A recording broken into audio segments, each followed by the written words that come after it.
ሜይ 23 የዕለቱ መልእክት ርዕስ ወርቃማው ሕግ።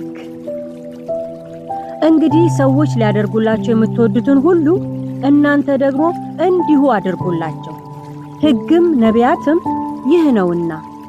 የማቴዎስ ወንጌል ምዕራፍ 7 ቁጥር 12። ሰዎች ምን ሊያደርጉላችሁ ትወዳላችሁ ተብለን ብንጠየቅ ብዙ አይነት ምላሾችን የምንሰጥ ይመስለኛል።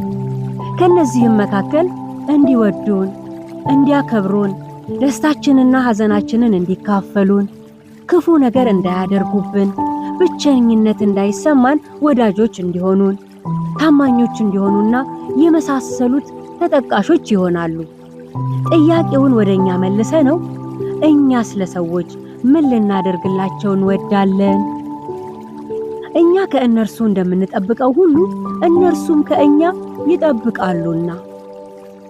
ተገቢ የሆነ አጠባበቅን ለመገንባት ሰዎች ሊያደርጉላቸው የምትወዱትን ሁሉ እናንተ ደግሞ እንዲሁ አድርጉላቸው በማለት ጌታችንና መድኃኒታችን ኢየሱስ ክርስቶስ ያስተማረንን ትምህርት ተግባራዊ ማድረግ ይጠበቅብናል። ይህ መመሪያ በዓለማችን ወርቃማው ሕግ በመባል ይታወቃል። ለዚህም ነው በዚህ ሳምንት ውስጥ ይህንን የመሳሰሉትን የጌታን ቃል እየተካፈል ያለ ነው። መንፈሳዊነት ለሰዎች መልካም ከመመኘት ያልፋል። እየተመኘንላቸው በተግባር ግን ምንም አይነት መልካም ነገር የማናደርግላቸው ከሆነ ወርቃማውን ሕግ እየተገበርነው አይደለም። ወርቃማው ሕግ ምኞት መር ሳይሆን ድርጊት መር ነውና። እንግዲህ ሰዎች እንደዚህና እንደዛ አላደረጉልኝም በማለት አኩራፊዎችና አጉረምራሚዎች ከመሆን ወጥተን ለሰዎች እንደዚህና እንደዛ ላደርግላቸው ይገባል በማለት ኃላፊነታችንን እንወጣ።